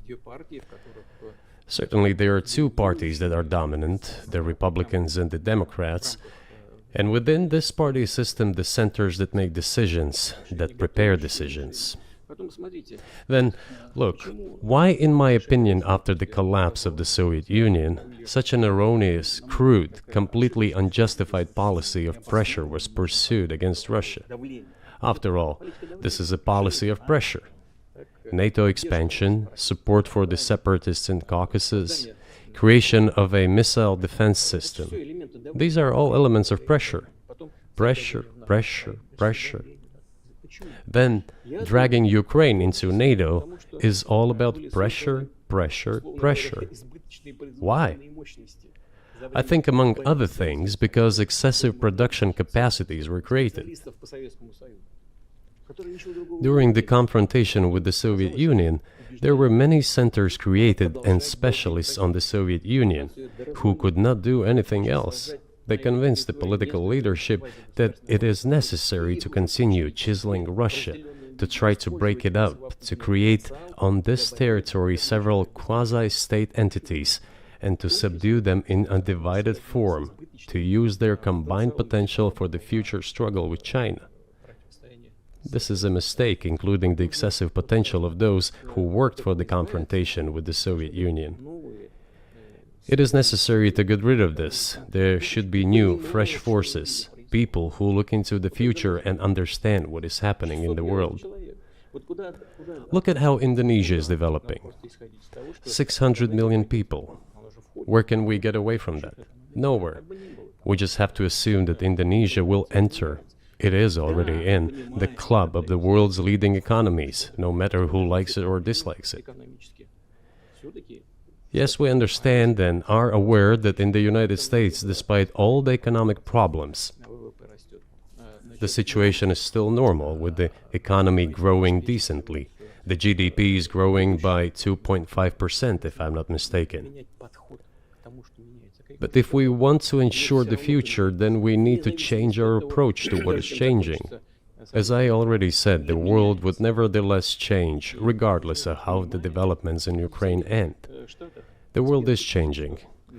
In the United States themselves, experts are writing that the United States are nonetheless gradually changing their position in the world. It is your experts who write that. I just read them.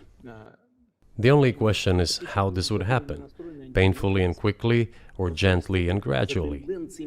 And this is written by people who are not anti-American. They simply follow global development trends. That's it. And in order to assess them and change policies, we need people who think, look forward, can analyze and recommend certain decisions at the level of political leaders.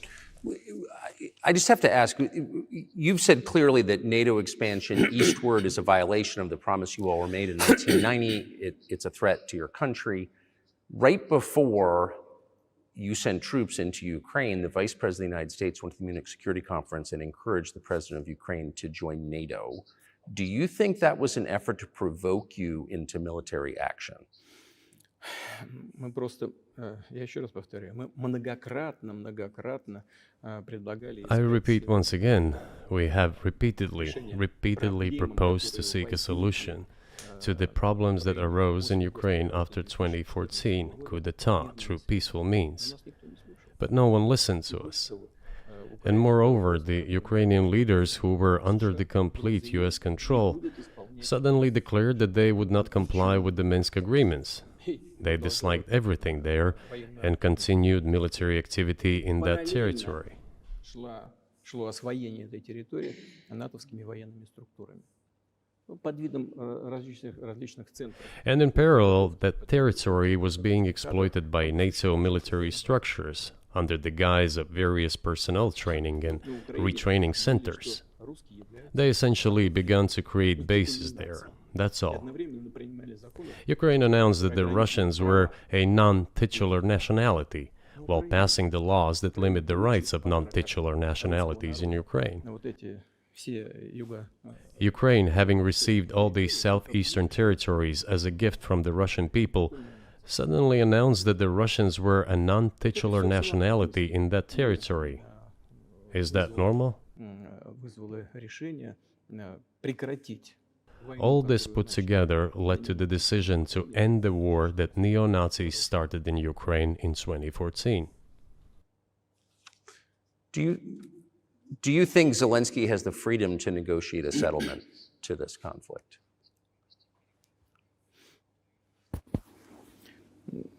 I don't know the details. Of course, it's difficult for me to judge. But I believe he has, in any case, he used to have. His father fought against the fascists, Nazis, during World War II. I once talked to him about this. I said, Volodya, what are you doing?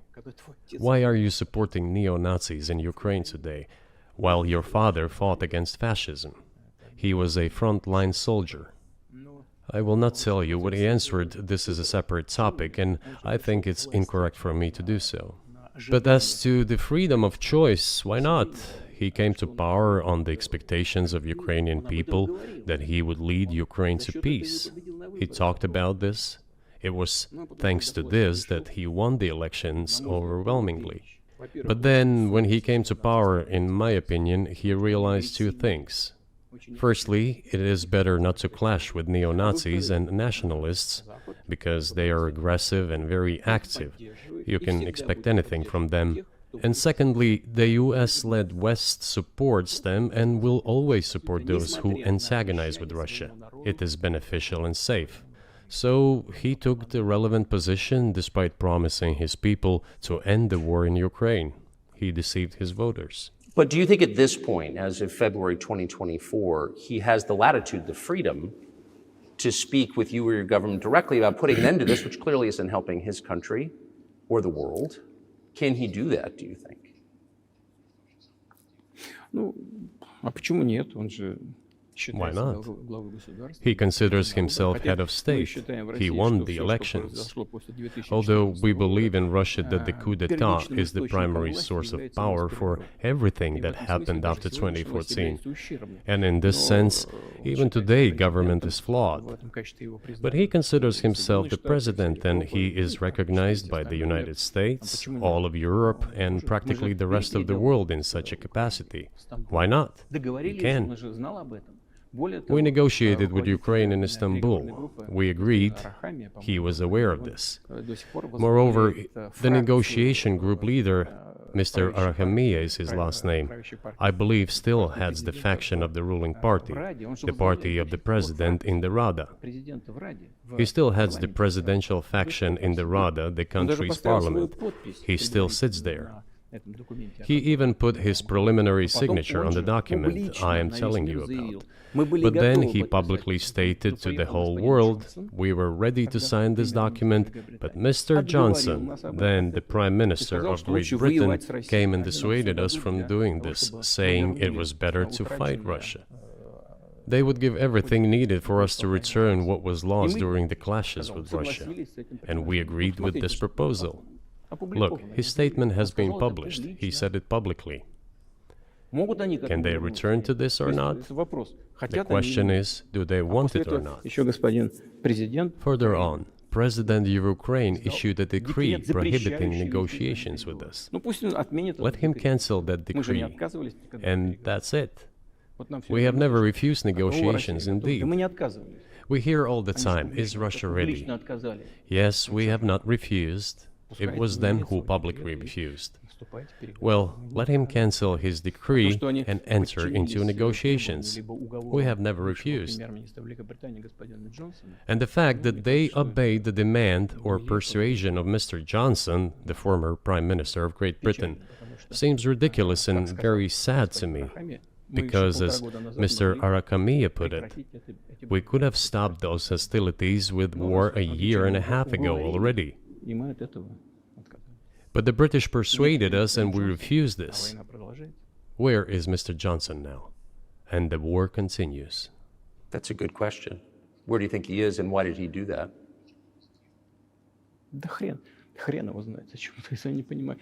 Hell knows. I don't understand it myself.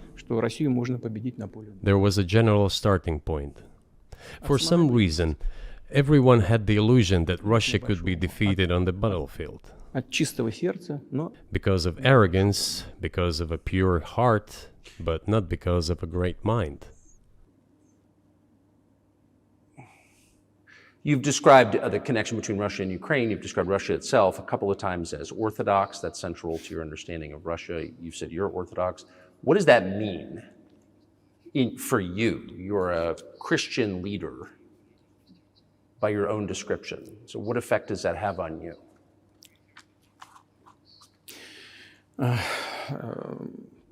You know, as I already mentioned, in 988, Prince Vladimir himself was baptized following the example of his grandmother, Princess Olga. And then he baptized his squad. And then, gradually, over the course of several years, he baptized all the Rus. It was a lengthy process, from pagans to Christians. It took many years. But in the end, this orthodoxy, Eastern Christianity, deeply rooted itself in the consciousness of the Russian people. When Russia expanded and absorbed other nations who profess Islam, Buddhism, and Judaism, Russia has always been very loyal to those people who profess other religions. This is her strength. This is absolutely clear. And the fact is that the main postulates, main values are very similar, not to say the same, in all world religions I've just mentioned, and which are the traditional religions of the Russian Federation, Russia. By the way, Russian authorities were always very careful about the culture and religion of those people who came into the Russian Empire. This, in my opinion, forms the basis of both security and stability of the Russian statehood. All the peoples inhabiting Russia basically consider it their motherhood. If, say, people move over to you or to Europe from Latin America, an even clearer and more understandable example, people come, but yet they have come to you or to European countries from their historical homeland. And people who profess different religions in Russia consider Russia their motherland. They have no other motherland. We are together. This is one big family, and our traditional values are very similar. I've just mentioned one big family, but everyone has his, her own family. And this is the basis of our society. And if we say that the motherland and the family are specifically connected with each other, it is indeed the case, since it is impossible to ensure a normal future for our children and our families unless we ensure a normal, sustainable future for the entire country, for the motherland. That is why patriotic sentiment is so strong in Russia. But can I say that the one way in which the religions are different is that Christianity is specifically a nonviolent religion. Jesus says, turn the other cheek, don't kill. How can a leader who has to kill, of any country, how can a leader be a Christian? How do you reconcile that to yourself?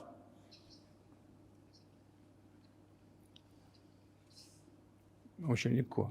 Если речь идет о защите себя и своей семьи. It is very easy when it comes to protecting oneself and one's family, one's homeland. We won't attack anyone. When did the developments in Ukraine start? Since the coup d'etat and the hostilities in Donbass began, that's when they started. And we're protecting our people, ourselves, our homeland, and our future. As for religion in general, you know, it's not about external manifestations. It's not about going to church every day or banging your head on the floor. It is in the heart. And our culture is so human-oriented. Dostoevsky, who was very well known in the West and the genius of Russian culture, Russian literature, spoke a lot about this, about the Russian soul. Русский человек, российский человек, он думает больше о вечном, он думает больше о ценностях. After all, Western society is more pragmatic. Russian people think more about the eternal, about moral values. I don't know, maybe you won't agree with me, but Western culture is more pragmatic after all.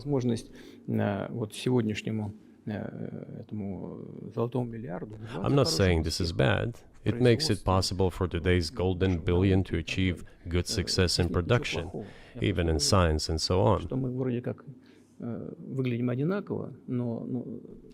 There's nothing wrong with that.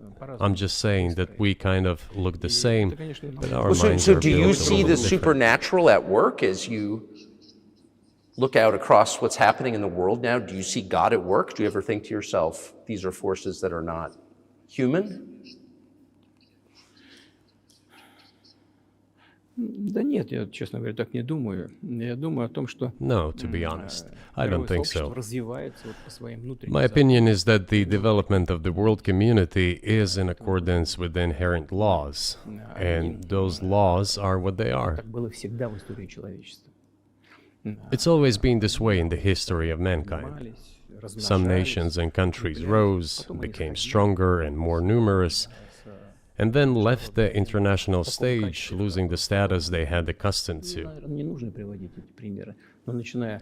There's probably no need for me to give examples, but we could start with the Genghis Khan and horde conquerors, the Golden Horde, and then end with the Roman Empire.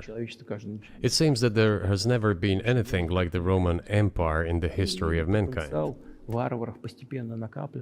Nevertheless, the potential of the barbarians gradually grew, as did their population. In general, the barbarians were getting stronger and begun to develop economically, as we would say today. This eventually led to the collapse of the Roman Empire and the regime imposed by the Romans. Этот процесс However, разрушения великой it took 5 пересечения centuries for the Roman Empire to fall apart. в сегодняшней ситуации The разница difference with what is happening now что процессы изменений is that all the processes of change are happening at a much faster pace than in Roman times. So when does the AI empire start, do you think? У меня все в более You're сложные asking вопросы. increasingly more complicated questions. To answer them, you need to be an expert in big Для того, numbers, чтобы big ответить, data, надо and быть, конечно, AI. специалистом в Mankind is сфере currently чисел, facing many threats. в сфере Due to вот the этой genetic researches, it is now possible to create a superhuman, a specialized human being, a genetically engineered athlete, scientist, military man. There are reports that Elon Musk had already had a chip implanted in the human brain in the USA. Илон Маск внедрил уже чип в мозг какого-то человека. What do you think of that? Ну, Маска, я думаю, что Маска Well, остановить I think there's no stopping Elon Musk. He will do as he sees fit. Nevertheless, you need to find some common ground with him, search for ways to persuade him. I think he's a smart person, I truly believe he is. So you need to reach an agreement with him because this process needs to be formalized and subjected to certain rules. того, что будет происходить с ним в связи с развитием вот этих новейших исследований и технологий. В генетике, либо Humanity has to consider what is going to happen due to the newest development in genetics Поэтому or in AI.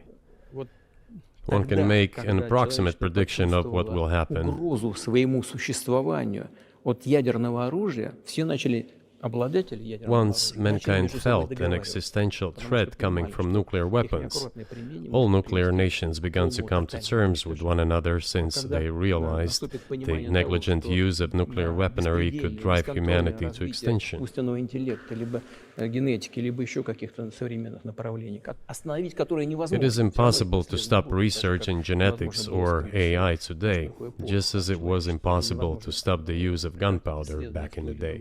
Эти исследования все равно будут. Но когда человечество почувствует угрозу для себя, But as soon as we realize that the threat comes from unbridled and uncontrolled development of AI, or genetics, or any other field, the time will come to reach an international agreement on how to regulate these things. I appreciate all the time you've given us. I just got to ask you one last question, and that's about someone who's very famous in the United States, probably not here, Evan Ghershkovich, who's the Wall Street Journal reporter. He's 32, and he's been in prison for almost a year. This is a huge story in the United States, and I just want to ask you directly, without getting into the details of it or your version of what happened, if as a sign of your decency, you would be willing to release him to us and we'll bring him back to the United States.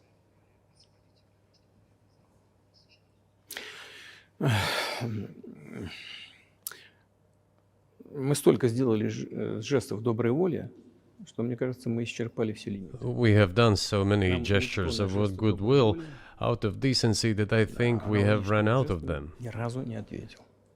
Но We have never seen anyone reciprocate to us in a similar manner.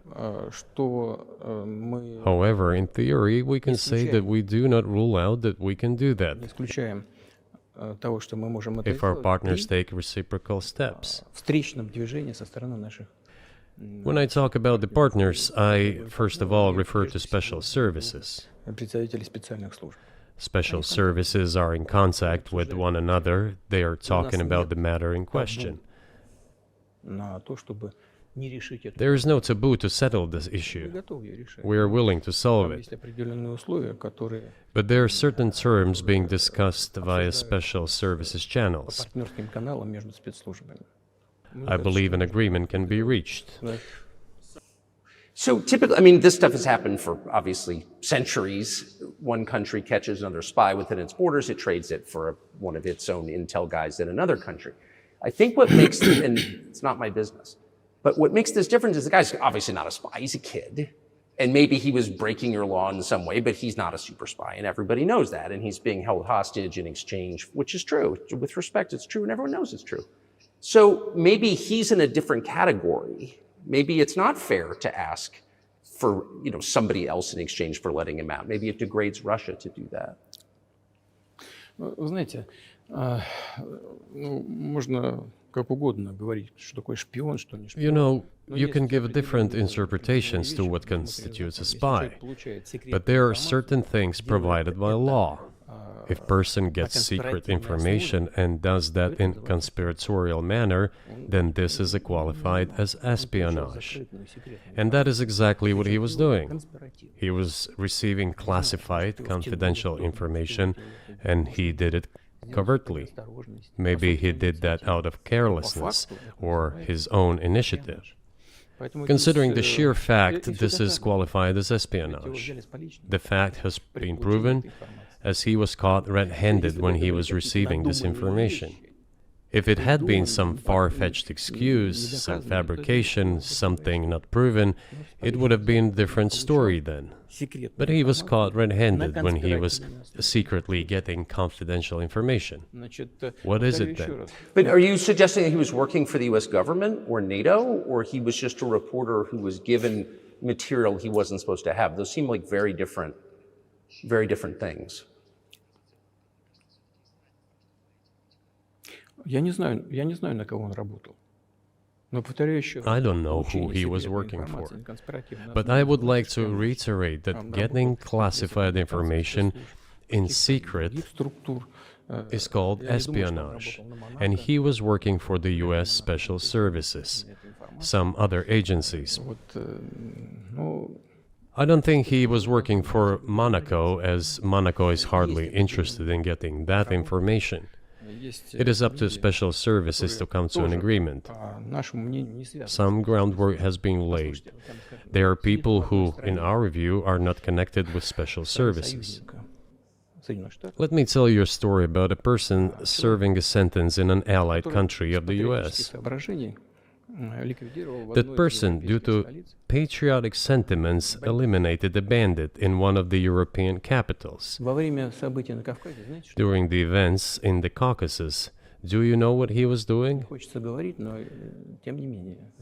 I don't want to say that, but I will do it anyway.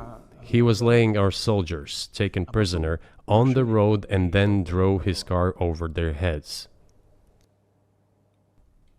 What kind of person is that? Can he even be called human? But there was a patriot who eliminated him in one of the European capitals. Whether he did it of his own volition or not, that is a different question. Yeah, but Evan Gershkovich didn't do that. I mean, that's a completely different. I mean, this is a 32-year-old newspaper reporter. He committed something different. He's not just a journalist. I reiterate, he's a journalist who was secretly getting confidential information. Yes, it is different, but still, I'm talking about other people who are essentially controlled by the US authorities, wherever they are serving a sentence. There is an ongoing dialogue between the special services. This has to be resolved in a calm, responsible, and professional manner. They are keeping in touch, so let them do their work. I do not rule out that the person you refer to, Mr. Ghershkovich, may return to his motherland. By the end of the day, it does not make any sense to keep him in prison in Russia. We want the US Special Services to think about how they can contribute to achieving the goals our special services are pursuing. We are ready to talk. Moreover, the talks are underway. And there have been many successful examples of these talks crowned with success. Probably this is going to be crowned with success as well. But we have to come to an agreement. I hope you let him out. Mr. President, thank you. I also want him to return to his homeland at last. I'm absolutely sincere. But let me say once again, the dialogue continues. The more public we render things of this nature, the more difficult it becomes to resolve them. Everything has to be done in calm manner. I wonder if that's true режиме. with the war, though. Also, I mean, I guess I want to ask one more question, which is, and maybe you don't want to say so for strategic reasons, but are you worried that what's happening in Ukraine could lead to something much larger and much more horrible? And how motivated are you just to call the U.S. government and say, let's come to terms?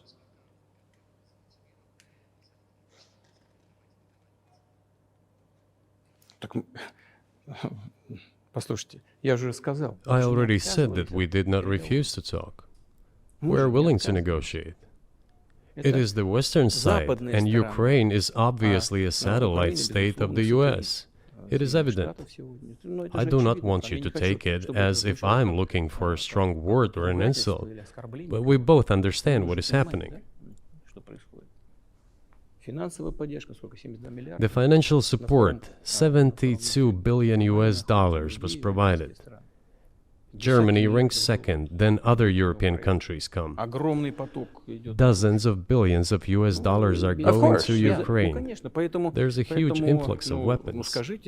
In this case, you should tell the current Ukrainian leadership to stop and come to negotiating table, rescind this absurd decree. We did not refuse. Sure, but you already said it. I didn't think you meant it as an insult because you already said correctly, it's been reported that Ukraine was prevented from negotiating a peace settlement by the former British Prime Minister acting on behalf of the Biden administration. So of course they're a satellite. Big countries control small countries. That's not new. And that's why I asked about dealing directly with the Biden administration, which is making these decisions, not President Zelensky of Ukraine. Но если администрация Зеленского на Украине отказалась от переговоров, well, if the Zelensky administration in Ukraine refused to negotiate, I assume they did it under the instruction from Washington. If Washington believes it to be the wrong decision, let it abandon it. Let it find a delicate excuse so that no one is insulted. Let it come up with a way out. It was not us who made this decision, it was them. So let them go back on it. That is it. However, they made the wrong decision, and now we have to look for a way out of the situation to correct their mistakes. They did it, so let them correct it themselves. We support this. So I just want to make sure I'm not misunderstanding what you're saying. I don't think that I am. I think you're saying you want a negotiated settlement to what's happening in Ukraine.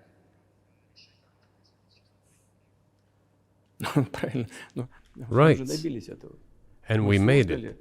We prepared a huge document in Istanbul that was initialed by the head of the Ukrainian delegation.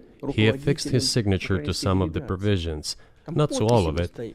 He put his signature and then he himself said, "We were ready to sign it and the war would have been over long ago, 18 months ago. However, Prime Minister Johnson came, talked us out of it, and we missed that chance." Well, you missed it, you made a mistake, let them get back to that, that is all. Why do we have to bother ourselves and correct somebody else's mistakes? I know one can say it is our mistake. It was us who intensified the situation and decided to put an end to the war that started in 2014 in Donbass, as I have already said, by means of weapons. Let me get back to further in history. I already told you this. We were just discussing it. Let us go back to 1991, when we were promised that NATO would not expand, to 2008, when the doors to NATO opened to the declaration of state sovereignty of Ukraine, declaring Ukraine a neutral state. Let us go back to the fact that NATO and US military bases started to appear on the territory of Ukraine, creating threats to us. Let us go back to coup d'etat in Ukraine in 2014. It is pointless though, isn't it? We may go back and forth endlessly, but they stopped negotiations. Is it a mistake? Yes. Correct it. We are ready. What else is needed? Do you think it's too humiliating at this point for NATO to accept Russian control of what was 2 years ago Ukrainian territory? Я же сказал, I said, let them think how to do it with dignity. There are options if there is a will. Варианты есть. Но если такое желание. Up until now, there has been the uproar and screaming about inflicting a strategic defeat on Russia on the battlefield. Стратегического поражения России, поражения на Now they are apparently coming to realize that it is difficult to achieve, if possible at all. In my opinion, it is impossible by definition. It is never going to happen. It seems to me that now, those who are in power in the West have come to realize this as well. это осознание пришло. Подумайте теперь. If so, if the realization has set in, they have to think what to do next. We are ready for this dialogue. Would you be willing to say, congratulations, NATO, you won, and just keep the situation where it is now? Ну, вы знаете, это предмет переговоров. You know, it is a subject matter for the negotiations. No one is willing to conduct, or, to put it more accurately, Точнее сказать, хотят. they are willing, but do not know how to do it. Я не только вижу, I know they want я to. знаю, что It is not just I see it, but I know they do want it. But they are struggling to understand how to do it. They have driven the situation to the point where we are at. It is not us who have done that. It is our partners, opponents who have done that. Well, now let them think how to reverse the situation. We're not against it. It would be funny if it were not so sad. Да, было бы смешно, если бы не было так грустно. This endless mobilization in Ukraine, the hysteria, the domestic problems, sooner or later it will result in agreement. Истерика, там, внутренние проблемы. You know, this probably sounds strange given the current situation, Все равно мы договоримся. И but the relations between the two peoples will be rebuilt в anyway. сегодняшней ситуации прозвучит. It will take a lot of time, but they will heal. Между народами восстановится. Потребуется много времени. I'll give you very unusual examples. Совсем приведу вам необычный пример. There is a combat encounter on the battlefield. Here's a specific example. Ukrainian soldiers got encircled. This is an example from real life. Our soldiers were shouting to them, "There is no chance. Surrender yourselves. Come out and you will be alive." Наши солдаты им кричат. Suddenly, the Ukrainian soldiers were screaming from there in Russian, perfect Russian, saying, Вдруг оттуда "Russians, do not surrender." на хорошем русском And all of them и perished. не сдаются. They still identify themselves as Russian. Они до сих пор русскими себя ощущают. В этом смысле то, что What is happening is, to a certain extent, an element of a civil war. Everyone in the West thinks that the Russian people have been split by hostilities forever. растащили No, they will be reunited. Нет, The unity is still there. воссоединение произойдет. Оно никуда и не делось. Why are the Ukrainian authorities dismantling the Ukrainian Orthodox Church? Русскую православную церковь. Because it brings together not only the territory, Объединяет не территорию. it brings together our souls. И никто No не one will be able to удастся separate the из soul. злых.